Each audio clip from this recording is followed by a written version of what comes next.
DB হেফাজত থেকে মুক্তির নির্দেশনা চেয়ে রিটের শুনানি আজ বৃহস্পতিবারও হচ্ছে না।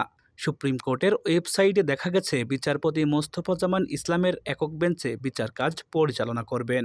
কিন্তু বেঞ্চের আরেক কনিষ্ঠ বিচারপতি ছুটি থাকায় আজ ডিভিশন বেঞ্চ বসবেন না।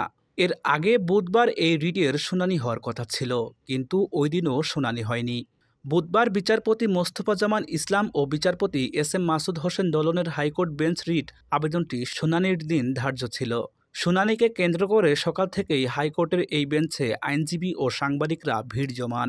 পরে জানানো হয় যে বেঞ্চের জুনিয়র বিচারপতি এস.এম. মাসুদ হোসেন দলন ছুটিতে আছেন। এ কারণে ডিভিশন বেঞ্চ বসছেন না। আদালতে রিটের পক্ষে ছিলেন ব্যারিস্টার সারা হোসেন, অ্যাডভোকেট জেটাই খান পান্না, ব্যারিস্টার অনিকার হক ও অ্যাডভোকেট মঞ্জুর আল মতিন প্রীতম।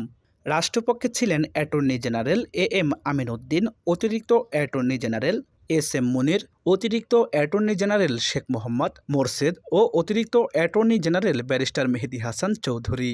এর আগে আন্দোলনকারীদের ওপর গুলি না চালানোর নির্দেশনা ও কোটাবিরোধী আন্দোলনের 6 সমন্বয়ককে ডিবি হেফাজত থেকে মুক্তির নির্দেশনা চেয়ে রিট দায়ের করা হয়।